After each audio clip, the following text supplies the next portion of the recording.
Hello, and welcome to the Nobilis Erotica podcast.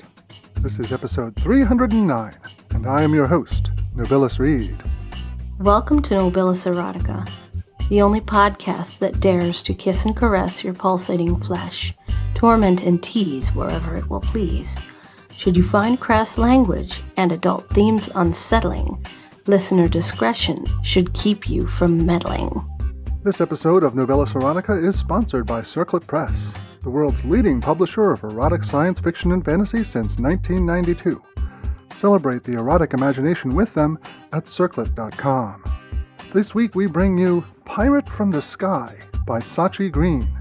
This story originally appeared in the Circlet anthology Like a Treasure Found and was reprinted in Fantastic Erotica, The Best of Circlet Press, 2008 through 2012.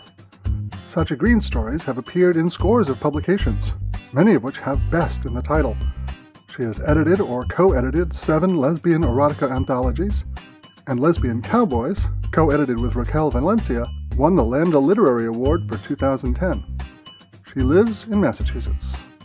Rachel Hartford, our narrator, is a drama teacher and voiceover artist living in Hong Kong. When she is not toiling away at either of these endeavors, she feeds her passion for music, singing, and belly dance, and also loves long walks on the beach with her dog. As usual with episodes sponsored by Circlet Press, I'll have some coupon codes for you after the story. Enjoy!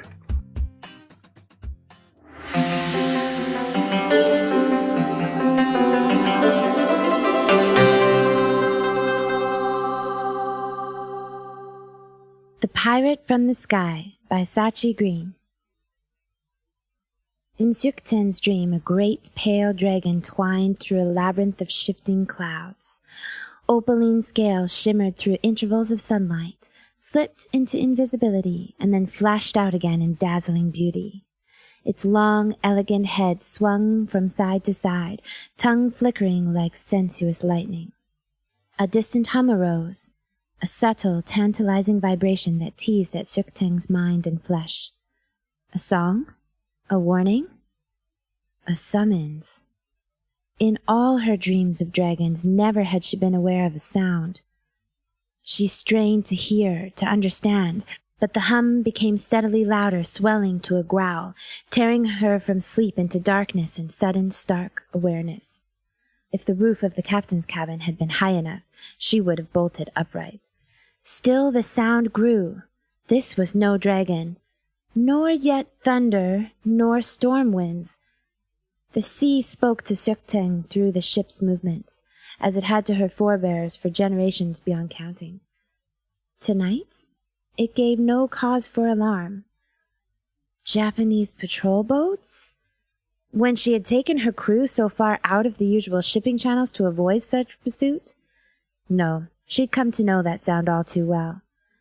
This one was different, yet not entirely unknown. The cabin's entrance showed scarcely lighter than its interior. Now it darkened. Hundun, the ship's number 1, squatted to look within. An aircraft, Sukten called before the other could speak. Hundun grunted in agreement. Not a large one, but low and coming close. Who would fly so far from any land? It's nothing to do with us. Sukten wished to resume the dream. She wished also to avoid resuming discussion of why a pirate ship would sail so far from any land when it was accustomed by tradition to plying the coasts along the South China Sea. The Japanese have many planes, Hundun said, and better uses for them than pursuing us this far. We are very small fish indeed. That was a tactical error. Sukten realized at once. Evading a Japanese navy angered by the plundering of several small merchant ships off Mindanao had been her stated excuse for sailing so far to the east. The small islands and atolls of the Mariana and Marshall groups were technically under Japanese control, but surely the eye of Nippon was bent too fiercely on the conquest of China to pay much attention to every far-flung spit of sand. On some of those islets, distant relatives from Sukten's many-branched heritage still lived, and on others there were no permanent habitations at all. good places for her crew to find or build a refuge while the world at large descended into war and madness, if a refuge was what they truly wanted. She herself was torn by the desire to take part in the battle, to join forces with China's defenders as pirates in the past had often done. In her small packet of private belongings was a small photograph, cut from a newspaper, of Sun Meiling, the beautiful wife of Generalissimo Chiang Kai-shek, and a leader in her own right. Suk-teng longed to serve her in some fashion, but the way was not clear. The old pirate practices might suffice for the harrying of merchant ships, but the modern military craft of the Japanese were another matter. Han Dun grunted again and stood, with just enough of a stoop to clear the low roof. The plane was nearly overhead now. Suk-teng slid a hand under her pillow, ran a finger delicately along the undulating blade of her cuirass, then gripped its hilt. Both blade and hilt were warm. The dream, then, had been no accident, but a promise, or a warning. Suk-teng would have spoken to the dagger if her number one had not been present. Instead, she rolled from her bed into a crouch, pressed her brow to the weapon in mute homage to the ancestors from whom it had come, and, still stooping, emerged onto the deck of the she-dragon. Han Dun's head tilted back as she stared upward. Suk-teng straightened and stepped to the rail. Along the eastern horizon lay just the faintest hint that day might come, but overhead a low sullen cloud cover obscured the stars. The airplane, now directly above them, could not be seen, though its roar seemed so tangible that Suk-teng raised her hand. Whether to grasp or fend it off she did not know. She'd even forgotten that she held the cuirass which now pointed into the sky. "Would your demon blade lead us now even into the heavens? Let it fly, then, by itself." Han Dun raised her voice to be heard over the noise of the plane. Her own scarred face seemed demonic in the light of the single swaying lantern. The 8 crew members, with their bedrolls on deck, already roused by the turmoil, watched this drama with great interest. More heads emerged from the hatchway, jostling for a view. Some preferred the privacy of the hold for their sleep or other nocturnal pursuits, but they were still alert for any excitement from above. Suk-teng allowed her arm to descend very slowly, while the blade pointed ever towards the unseen aircraft moving away into the distance. Her tone was harsh as steel on steel. "Has my Chris ever led us to less than a rich prize?" "Not yet." Han Dun's fierce expression relaxed into a wry grin, diffusing the conflict. "And if you can manage to fly after this target, then so can I. So can we all, just as soon as you leap aloft and lead the way." A few muffled laughs came from the bedrolls. She leaned closer to Suk-teng and spoke in a lower tone. "But your demon has always led us to women as well as to treasure, to be rescued or taken into the crew. You will find no woman in a ship of the air." "Who knows?" Many would even be more certain that a pirate ship could not be crewed by women. Suk-teng's hand dropped to her side, but she still gazed into the eastern sky. "Well, what will come, Han Dun said, "for now the craft has passed beyond our reach. Perhaps we will yet come upon her crashed into a coral reef, laden with gold and gems, and a princess worth a great ransom, enough even to buy our peace with Madame Lai Choi-san." Suk-teng frowned. A subtle motion of her head led the other to follow her back into the cramped cabin where they reclined on woven floor mats. Whatever speculations might entertain the crew, these days the 2 old shipmates shared the low bed only during the fevered revels that followed each successful and profitable raid. Too long an interval since the previous occasion might well have something to do with the tension that shortened tempers in recent days. Han Dun had many an eager outlet for her energies among the crew when she chose, but Suk-teng's authority as captain of the she-dragon depended on a degree of aloofness. Beyond that was an unspoken truth between them. Only in each other could their deepest needs be met. "With enough booty, our crew, and even you, might purchase old Mountain of Wealth's pardon," Suk-teng said, "but no treasure will ever cause her to let me live." More passed between us than I have told, though you may well guess. Better that our youngsters do not know how fiercely her hatred of me burns. They've seen Japanese soldiers only from a distance. The fury of the Dragon Lady of Bias Bay is far more real to them. Huntun drew a long breath and blew it out slowly. So, it is not only the Japanese we flee. I thought as much. Though not that you had fallen from Madame's favor so far that gold could not pave the way back. They sat in silence, both thinking of the woman they had served. Lai Choi-san ruled the most powerful pirate fleet in Macau with an iron hand untempered by any velvet glove. Most of her wealth came from protection schemes and ransomed captives who, if their families were slow to pay, would return with fingers or ears missing. But her influence extended far beyond the coasts of Hong Kong and Guangzhou. Smaller fleets and individual ships in which she held a share cruised as far as the coast of Vietnam to the southwest and Luzon in the Philippines to the southeast, sending her tribute and perpetual interest on her investments. One of these had captured the young Suk Teng in her own small smuggler's boat on the waters of Vinh Ha Long, Bay of the Descending Dragon, where China gives way to Vietnam. The girl had fought so valiantly and viciously, and her beauty had been of so fierce a nature, that a wise captain had seen in her a value beyond the ordinary and taken her to Macau to offer to Lai Choi-san herself. He had even presented her captured cuirass along with her, knowing well that the spirits with which such blades were imbued could bring luck to their rightful owners and fatal misfortune to others. Suk Teng sighed, wishing she had not been reminded of those times. She had indeed risen high in Madame's favor. For 2 years she had served as one of 2 amas, companions and bodyguards to their pirate mistress. There had been rare moments of kindness and much education in the ways of pirating, as well as occasional instruction and service of a more intimate nature. And there had been Hondun, who had come to the same position by a different route, passing as a man for years on the Macau waterfront until one day she overheard plotting among rival pirates and came before Lai Choi-san to warn her. "Dun, old friend, why did you follow me?" In the dimness only shapes and movements could be discerned. Han Dun's bowed head would have hidden her expression in any case. Suk Teng pushed on.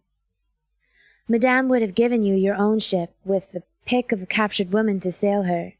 Indeed, this entire crew would have joined you given the option. Or she would have given you the management of her Fantan casinos in Macau. I know she offered." Lai Choi-san had been practical enough to know when her strong-willed amas had reached the limits of service to a domineering mistress. She had agreed to finance a ship for Suk Teng, crewed by captured women who had experience on fishing boats and were in any case too unattractive or combative to be sold to the floating brothels. As long as enough profit came her way, what did it matter whose pillaging had procured it? Besides, it amused her at times to pit the female pirates against the men she wished to humiliate. This aspect of their duties had not, however, amused Suk Teng, and had driven her to range farther and farther, until her ship had become independent in all but the payment of more than adequate tribute. Even that had come to an end. There was no going back to Bias Bay in Macau now, or to any waters under the influence of the Dragon Lady after the last bitter clash of wills. Suk Teng would no longer be a party to the sale of captured women into slavery. Far to the east now, beyond the Philippines, the Marianas, and nearly to the Marshall Islands, Suk Teng had no regrets save that her closest friend might have done better to stay behind. Hon Dun looked up with a grin, and the early rays of dawn through the cabin's entrance glinted on white teeth. "How could I leave my guns and cannons to your bumbling care? No one alive knows the ways of ships and the sea as you do. But when it comes to any weapon beyond a blade, you might as well be gambling at Fantan yourself." Then she sobered, glancing sidelong at the ancient kriss lying on Suk Teng's pillow. "Yet I would follow you even without the guns. Yes, even though you steer by dreams sent through a blade, such a captain might be thought to traffic with demons or jinns." "Or to be insane?" Hon Dun shrugged. Nearly as dangerous. She looked past Sukten to the cabin door. A sleek young woman had just knelt to set down a tray with the morning meal, tea and bowls of rice flavored with dried cuttlefish. Her long, wet hair was evidence of an early swim. "Thank you, Amihan," Hundun said formally. The girl ducked her head and backed away, smooth cheeks flushed with more than reflected sunrise. A sidelong glance at her captain as she left deepened her rosy glow. "So you've had the pair now?" Sukten was glad of the diversion. Dalisai was blushing last week, I noticed. Hundun considered it one of her duties to initiate any new recruit who was receptive to such things. Not until they had become accustomed to their surroundings, and none more than once to avoid an appearance of favoritism that would interfere with discipline. But it had become a tradition. Even those who were at first not so inclined often came to indicate an interest, even if only out of curiosity or communal sentiments, and none seemed disappointed when they emerged from her closet-sized cabin at the bow of the hold. "I do not fault your blade's taste in women," Hundun conceded, though Sukten knew her friend did not believe that their good fortune in finding crew members was truly due to the influence of the Chris. The pair of pearl divers from the Sulu Islands between Borneo and Mindanao had been fleeing their slave master, and the trader ship on which they had stowed away and been enslaved again was, after all, a natural target for a pirate ship. Its cargo of pearls had been well worth taking. The sacks of rice and coffee and cacao beans, among which the jewels had been hidden, would have their uses as well if the pirates had need of passing for legitimate traders themselves. Still, it had been Sukten who set that exact course, and Sukten's Chris had shown her the way. In that dream, a pair of small, lithe dragons, the blue-green of shallow tropical seas, had twined about each other in a wheel like the yin and yang, spinning through the sky towards a point farther south in the horizon than she intended to steer. How Amihan and Dalisai would perform in battle was yet unknown, but they had taken at once to life on the pirate ship. Both learned quickly to race up the lines and masts to tend the great ribbed sails, and often amused themselves by diving from those high perches down into the ocean. There they frolicked like merry dolphins, and when commanded, swam beneath the ship to assess the state of its hull. At all other times they moved about the deck nearly as closely entwined as in the dream, and even more closely pressed together in their shared bedroll. "I was surprised that you did not have them both together for variety," Sukten said between mouthfuls of rice. "Variety is the enemy of order," Hundun answered with mock sternness. "You as captain should understand the importance of unvarying ritual." "Not," she admitted, "that I wasn't tempted. But they needed to learn that they could not always cling to one another. And besides, that tiny rat-hole of mine can barely hold two bodies at once. The more so if both are breathing heavily." Not for the first time, Sukten felt a pang of regret for her vow of abstinence when it came to her crew members. Any of them would be more than willing. The new pair clearly idolized her. She fought down visions of smooth bodies writhing in pleasure, then returning the joy with sweet mouths and slender hands. Even harder to suppress was the remembrance of Hundun's strong, skilled fingers, her skin with the taste of salt and sun and gunpowder, and the acquisition of bruises to be savored for many days. No, it was necessary to maintain authority and a mystique of infallibility, even with Hundun. Sukten's defenses against vulnerability could not be easily breached, and never when the Chris drove her onwards to conquests yet unclear. Suddenly both pearl divers were kneeling in the doorway, struggling in their excitement to speak as one. Authority took clear priority over desire. "Silence!" Sukten barked. "You, Dalisai, begin again." The taller girl blurted out a few words.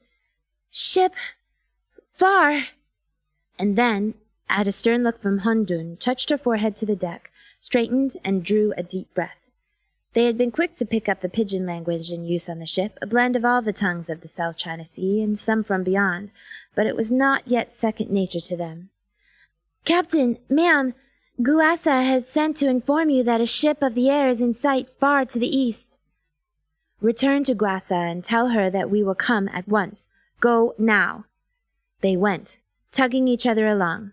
Suktang, after thrusting her kriss into its ebony scabbard and swiftly buckling it to her belt, followed just far enough behind to maintain her dignity. Hundun, half a step back, muttered, "It takes no dream for me to foresee the day when the skies will be as crowded with vessels as the seas." Guasa stood at the prow, shading her eyes with a hand as she stared just to the north of the newly risen sun. Without turning, she pointed towards a silver glint, barely large enough to be recognized as flashing from the wing of an airplane. "The craft was flying towards us when the lookout spied it, but now it has turned slightly southwest." Born far inland north of Hanzhou, Guasa had learned the ways of the water on the great yellow river which took her at last to the sea. Like Hundun, she had passed as a man on many waterfronts and coastal barges. Her dragon, in Suktang's dream, had been a golden amber, and she was worth far more than her weight in that precious resin. Tallest and strongest of the crew, she drilled the others in battle skills and was leader of any boarding party. "See, Captain, it veers again southward.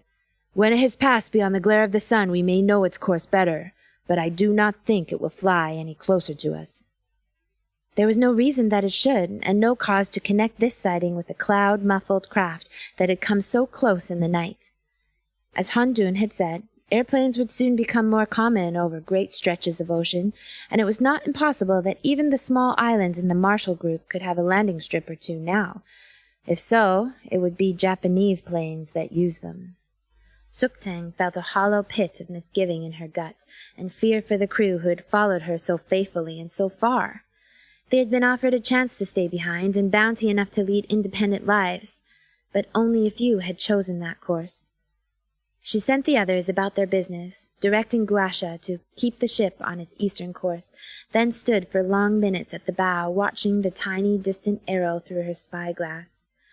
Gradually it banked due south and southeast in a great curve, as though inscribing a circle in the sky. When the heading reached due east, the plane's profile was too narrow to be seen at all, as though it had blinked out of existence.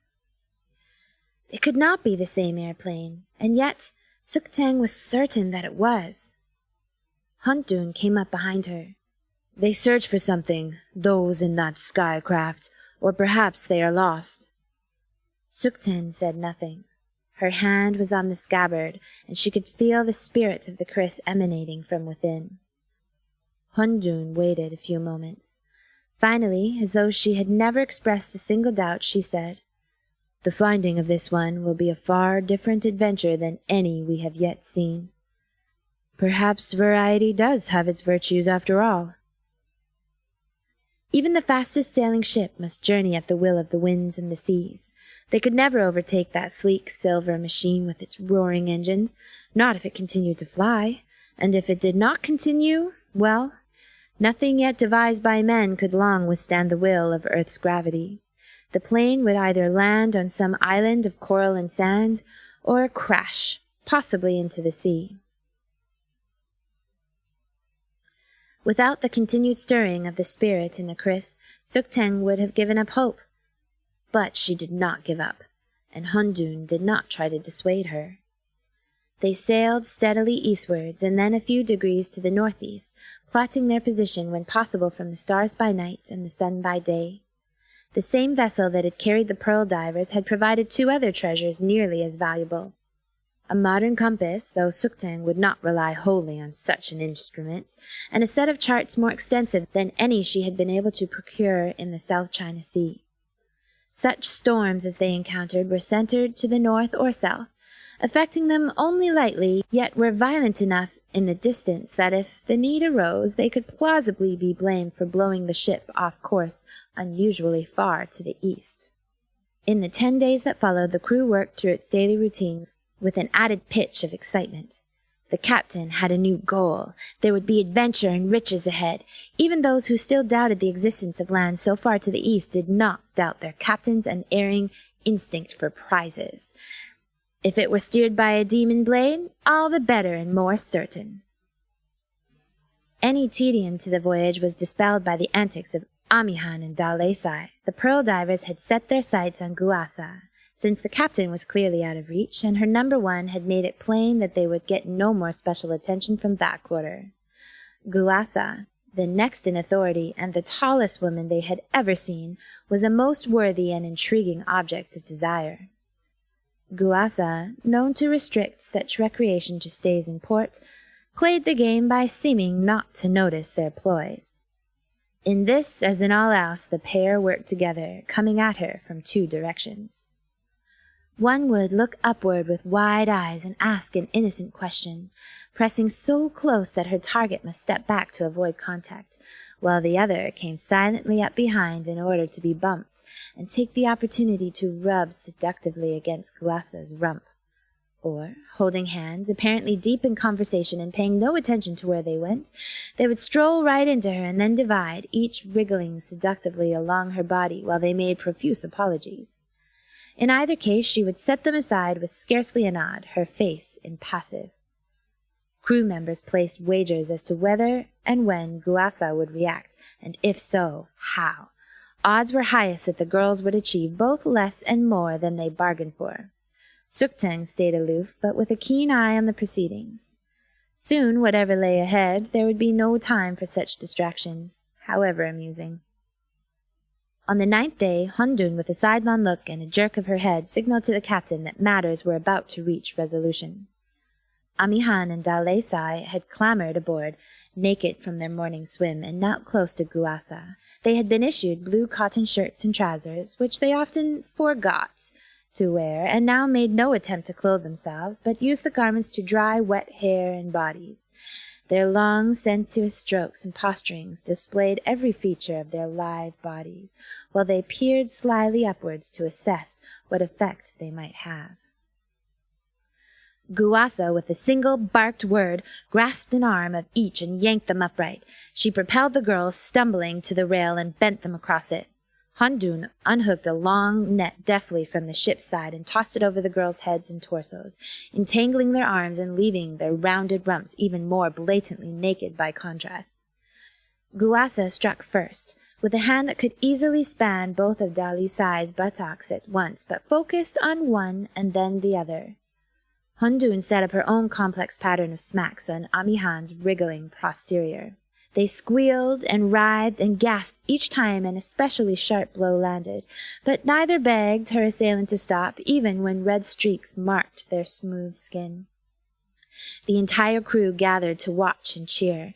Some clapped their hands in a futile attempt to match the varying rhythm of strikes, when squeals and gasps intensified into sobs and ultimately to frantic, wordless pleas, not for mercy, but for something beyond pain. Many a watcher would have been glad to step forward and supply the need, had that not been the clear prerogative of Hundun and Guasa. A prerogative that they did not claim. Both stepped back in unison and viewed their handiwork in the manner of calligraphers assessing their brushstrokes. Hundun surveyed Dalesai's flesh, and then Amihan in the galley brazier. She frowned. 3 more open-handed blows with accompanying yelps from Amihan, and Hundun was satisfied. The pearl divers, still far from satisfied, wriggled their way down out of the entangling net and watched Guasa stride away to climb up beside the captain in the high prow. Hundun paused for a few stern words, pointed down into the hold, and then joined Suktang as well. The 2 girls, each with an arm about the other's waist and a hand fumbling in her own wet crotch, limped to the hatch and disappeared below. "What did you say to them?" Suktang asked Hundun. "Shape up and tend to your work, unless you wish to find yourselves in a floating brothel that caters to Japanese soldiers." A rare smile lit up Guasa's face. Suktang herself yielded briefly to laughter. Then she handed her spyglass to Hundun and indicated a point in the eastern sky. "The aircraft?" Guasa shaded her eyes and stared in that direction. "Birds," Hundun said. "Land is not far off." Word spread like a freshening wind through the crew. Land to the east, just as the captain had promised. The afternoon's entertainment receded from their minds to be recalled in many a bedroll that night, but for now eclipsed by a flurry of preparation. With the first distant sightings of fishing boats, the graceful proas of the ocean island, Everyone on board knew even more surely that they were not alone on an empty sea. Land, some land, was very near. They did not for the present intend to act or be seen as pirates. The large guns along the sides remained retracted and concealed. When fishing boats became more frequent, the she-dragon approached to a non-threatening distance, and Hundun, more able to pass as a man than ever as she grew older, took their small boat to intercept one and ask for news. From the first vessel she was waved onward to a larger one, where, as she reported on her return, she and the crew members with her were able to cobble together enough fragments of mutual languages with those aboard to communicate at a reasonable level. We are indeed among the southernmost Marshall Islands, and already to the east of several. I asked in passing if they ever saw airplanes so far out here in the ocean. We had heard one and been surprised. After some hesitation, they told me that Japanese planes were often seen to the north, and indeed large airstrips had been built on some islands. I could see there was more to tell, so I offered silver coins for their trouble, and finally was told that stories had spread of a plane, not Japanese, crash-landing on a coral reef in the Mili Atoll. Furthermore, it was said that a Japanese ship, large but not so large as some, was refueling at the major island of Jaluit, and would then go to the harbor of Mili Mili to pick up the wreck and a survivor. Survivor, Sukhtang pondered the news. And how did they know the plane was not Japanese?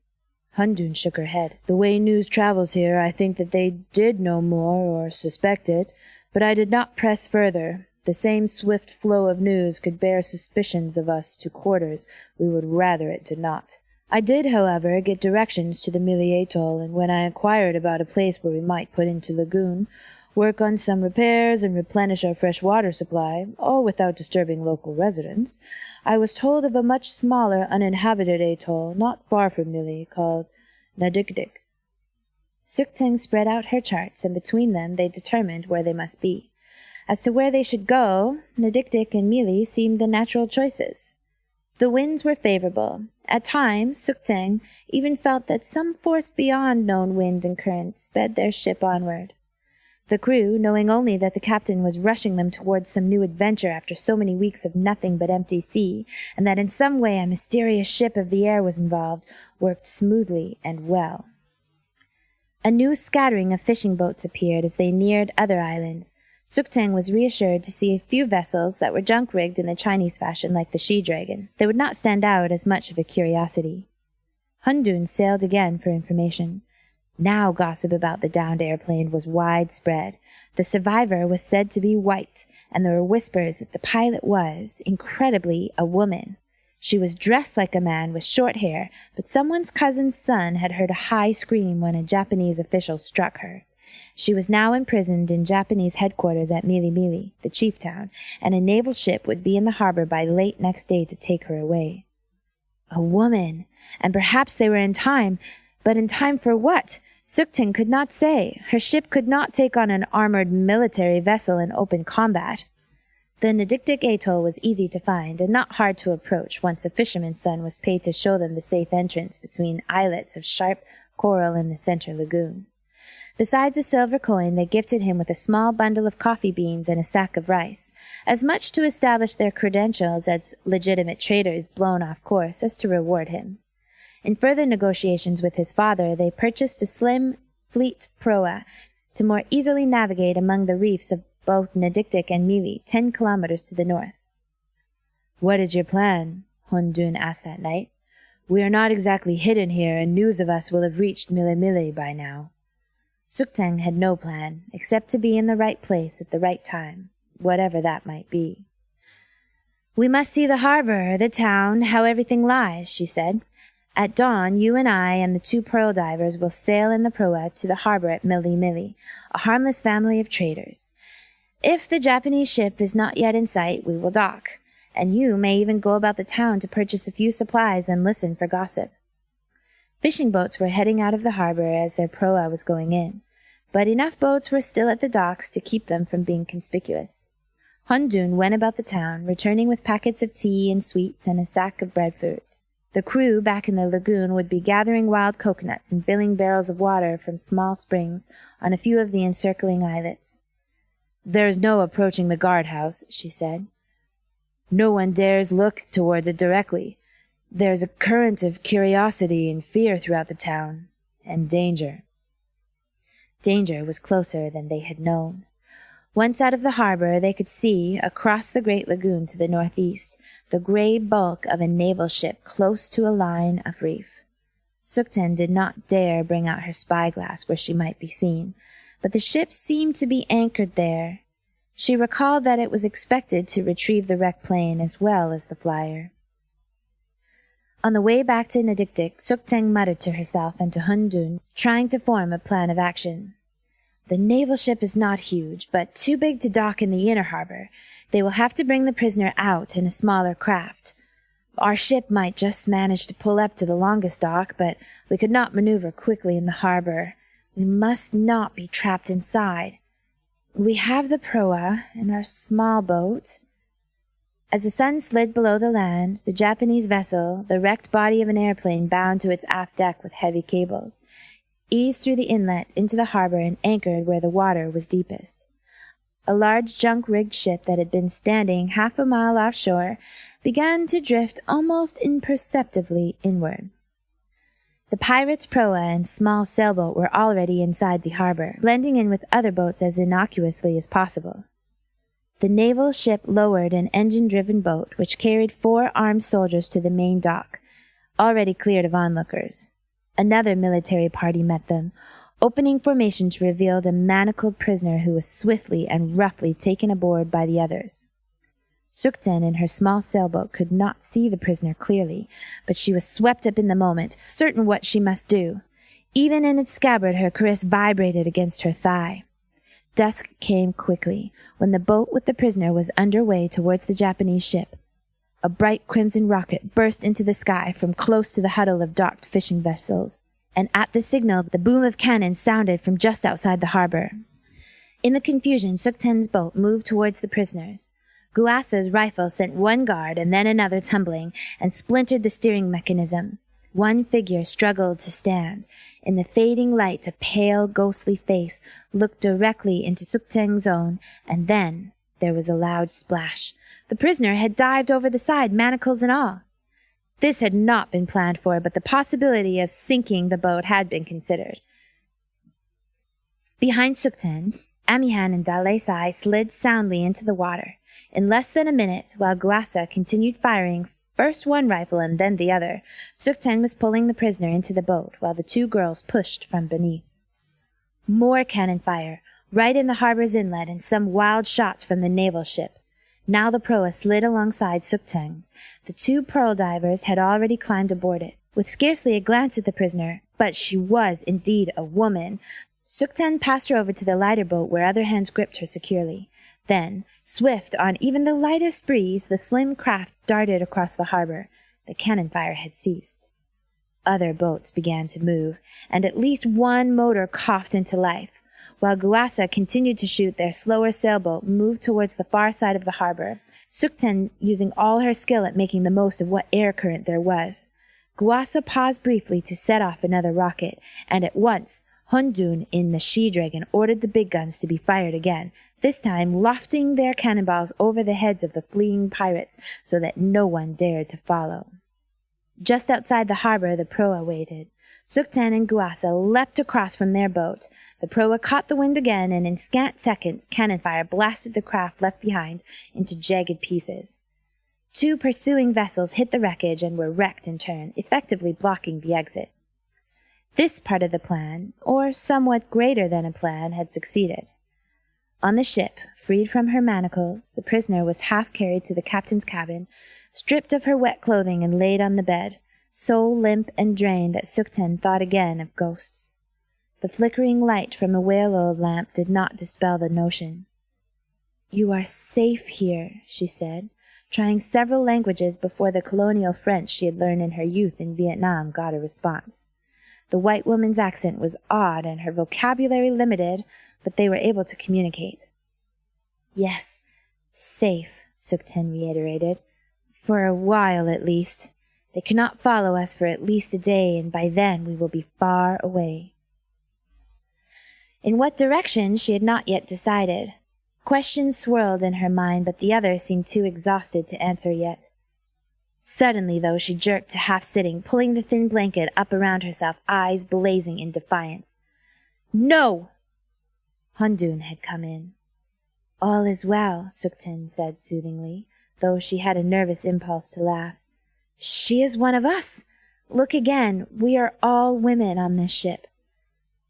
After a moment, the other lay back.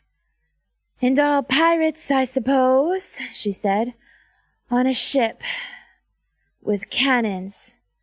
Her eyes closed then, and her face relaxed. Soon she was asleep. Sukten, her cabin occupied, shared Hundun's small retreat that night. There was scarcely space for a slim pearl diver to lie beside Hundun on the narrow bed, much less the tall, sturdy captain of the ship. But the fever of victory burned all the hotter for being delayed, and they came together in a clash of flesh and will in which side by side had no meaning, only above and below. Sukteng's naked body pressed down fiercely on the length of Hundun's. Hundun pressed upwards with equal force. Friction of breast and belly and loins, hands and lips and teeth, fed the desperate hunger for more and more, harder and yet harder, until the tiny hidden dragon Sukten visualized between her folds tensed its coils and raised its head in a triumphant roar that shook her to the core. Hundun waited mere seconds before lurching to the top position and thrusting violently against Sukten's pubic mound. In a few seconds, more great shudders and groans of pleasure racked her, subsiding into gasps, and finally to silence. In the captain's cabin they would have fallen apart then, to lie side by side in satiated companionship. Here, though, that would have been just barely possible. They rolled instead until they were face to face, still closely pressed. Sukteng worked a hand free and stroked gently across the old scars on Hundun's face. "Tomorrow," she said, "our guests must move to this cabin. You and I will maintain the proper management of the ship in the captain's quarters, unless you choose otherwise." Hundun's hand rose as by right to Sukteng's face. "Wartime calls for sacrifice," she said, though her gentle touch belied her tone. "I will follow you even there, you and your demon blade." Hands moved along then to other places, in explorations more languorous than urgent, until sudden urgency resumed command. There was space, after all, for bodies to reverse, and tongues as well as fingers to find tender places aching to be filled. Bodies found room to arch and strain and thrash when driven by need only a strong and deeply probing hand could satisfy. It was long before they slept. Next morning, in Sukten's spare clothing and with a meal of rice and breadfruit inside her, the flyer started right in with her own questions before they could ask theirs. No ghost now, she was alert and affable, with still an underlying watchfulness. Her looks were strange to them, especially her light, unruly thatch of hair, but her thin body seemed strong and healthy, except for dark bruises so recent that they must have been inflicted by the crash, or her captives. "Real pirates? Where did you come from? Where are we going? Why are you here?" Hundun answered the first questions in general terms, but knew better than to deal with the last. "We are here because an ancient demon blade sent dreams of you, but we do not yet know why." Impossible to tell her that. "Where we go now depends on you," Sukten said. "We could sail south to Kiribati, the Gilbert Islands, where I think the British are still in control. Are they your people?" "I know them," the white woman said. "When I was lost, I searched for those islands, hoping to land there. Then we will go there.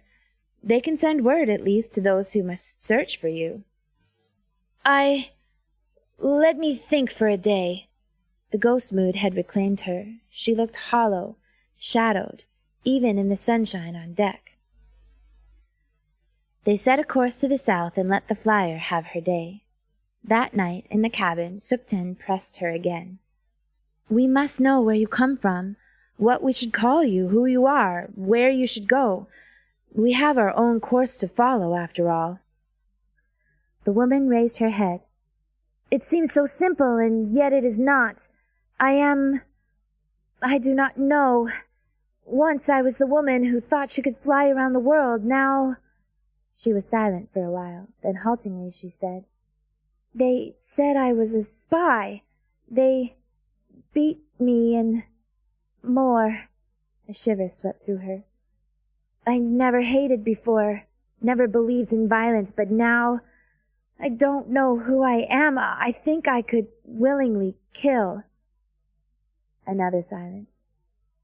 "I was not a spy, but now I know things they wanted to hide. That huge airstrip, fortifications, that much the British and Americans must somehow be told. But I'm not ready for my old life." Sukting said carefully, "We are changing our ways as well.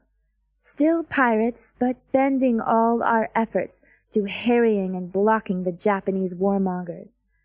We will set sail far from here, since too much is now known of us, but always we will work against them, and may well die in the attempt. Our way is not yet clear." On impulse, she unwrapped the protecting oilcloth from her private papers, drew out a photograph, and proffered it. "If only we could gain the trust of Sung Mai Ling, we could be her secret eyes and ears." "Madame Chiang Kai-shek? I have met her several times. She takes a great interest in airplanes." The flyer pondered for several minutes.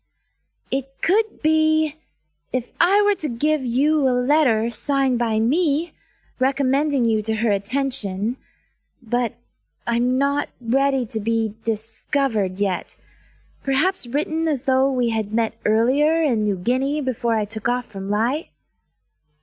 "If you are not soon gone from us," Sukting said, managing to conceal her awe of this woman, "you must darken your skin and hair for safety, and even then act a part so well that none can guess."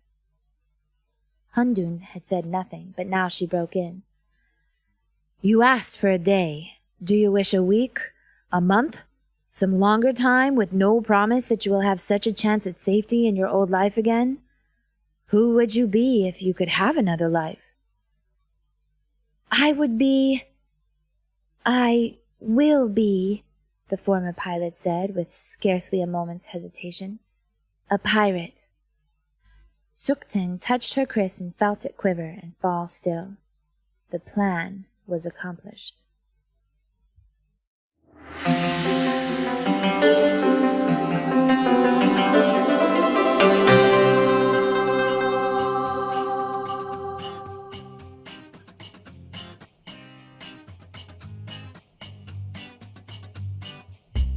And there you have it.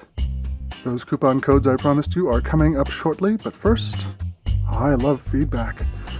I would love to hear what you think of this story, or anything else on your mind relating to Nobilis Erotica. Our voicemail line is 571-297-3325. If that's not your thing, check the podcast page at nobilis.libsyn.com to find the other ways you can get in touch with me. And now for those coupon codes.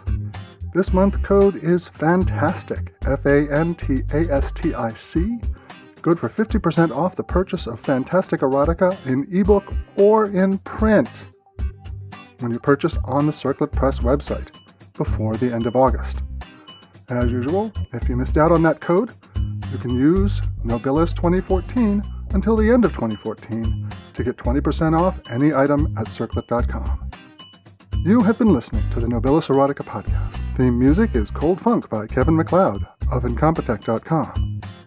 This podcast is released under a Creative Commons Attribution, Non-Commercial, Share Alike, No Derivatives license. Until next time, listen hard.